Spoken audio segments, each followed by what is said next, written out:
we have meteorologist Rachel Modestino. Over to you.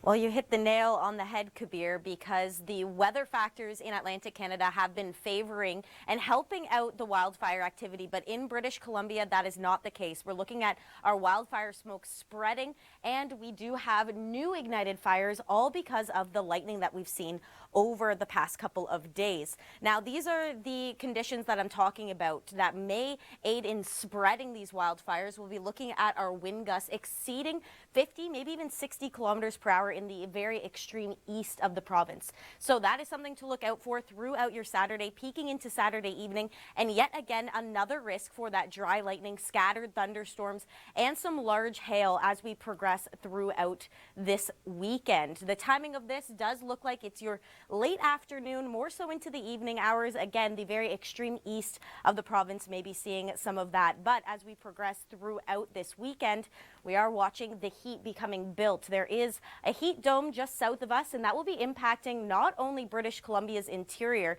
but also parts of southern prairies. We are saying hello back to the 30-degree heat, especially in the extreme south and areas in the interior of British Columbia. And here's what that looks like for this afternoon.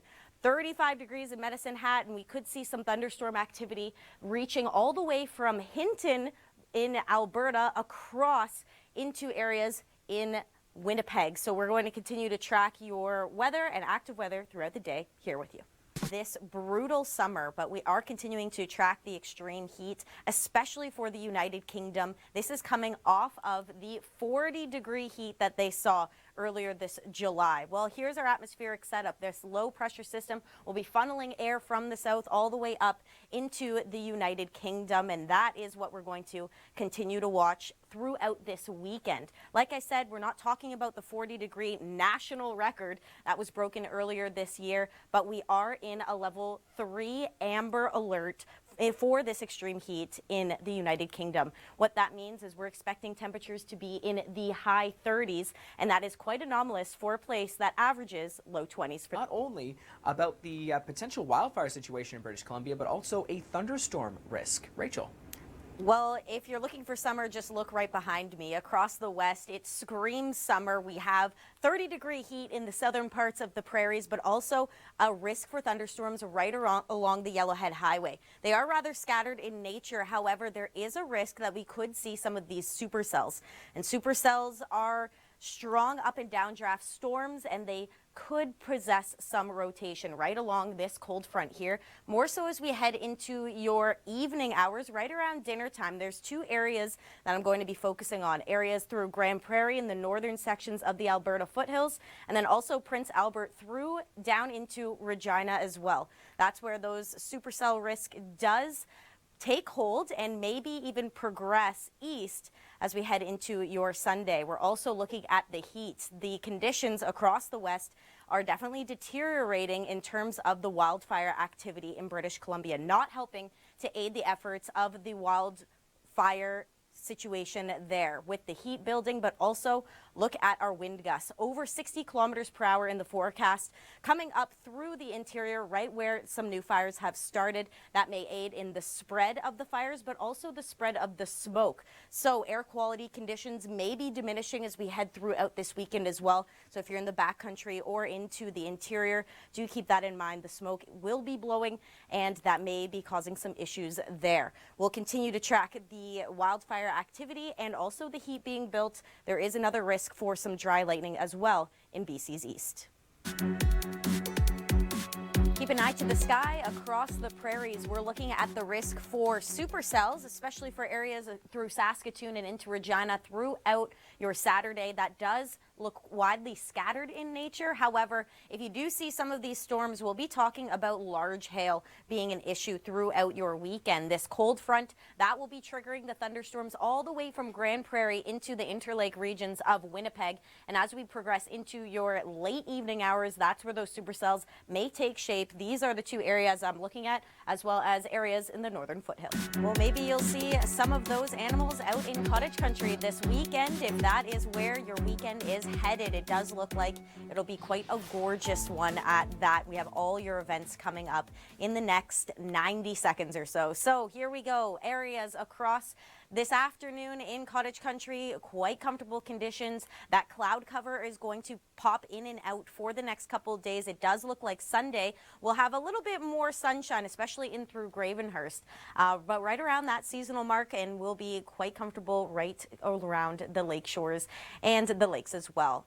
If you are staying local, well, there is the Women's Tennis Open. You can see here, this is at York University Sobey Stadium. We have the semifinals on Saturday and the finals on Sunday. Yet again, a gorgeous one, especially since it is outdoors. And speaking of outdoors, I'm sure the Dome will be open this afternoon if you're heading towards the Rogers Center for the Blue Jays game. Again, comfortable conditions, feeling like 27 for your 3 o'clock hour. That's when the first pitch goes. If you're more of an evening owl or a night owl like myself, maybe you're headed towards BMO Fields. That is where the Toronto FC are playing this evening, and it will be quite comfortable conditions even for the drive home, 20 degrees. So you will not need too many blankets or maybe just an extra sweater. Until then, here is your next 3 days across the GTA. Temperature-wise, we're right around that seasonal mark. Low chance of precipitation. I'm sure you're looking for some of that precipitation because it's been quite dry. We've only really gotten 18 millimeters so far this August. I'm meteorologist Rachel Modestino, and this is the kind of weather I love to deliver. A gorgeous Saturday afternoon. Temperature does look like it will be feeling closer to 30, but it will be quite comfortable, much comfortable than what we've seen thus far this summer. Have a look around the Golden Horseshoe. We can maybe see a little bit more warmer temperatures in through Niagara Falls, but do not let these cooler temperatures fool you because our UV will be quite high as we progress throughout your Saturday. We're looking around 9 for the city of Toronto. A lot of this does spill into Monday as well as your Sunday. You can see temperatures are quite stable. We're in a quite stable air mass and a cooler one at that underneath this trough here. That's going to stick around with us for a good chunk of mid-August. So if you're a fan of the cooler seasonal or below normal temperatures, this is definitely a pattern for you across the GTA. In terms of our sunlight, well, we do have some scattered cloud cover as we progress throughout this weekend, but have a look at this increment, the steps up. It just continues to go up as we head throughout the work week. So good news if you're looking for that sunshine, but have a look next Saturday. That may be our next chance to see rainfall. It has been quite dry across the city of Toronto. I know my grass is more like straw, and I'm sure yours is as well. Sprinklers have been working overtime because of this dry pattern. There is a low chance of precipitation, maybe a little bit onto Wednesday, but Saturday does look like more of a widespread system may be coming in, unless you're moving your way over to the extreme southwest of the province for your weekend. That's where some scattered cloud cover and maybe the potential for some rain could develop through Saturday and Sunday.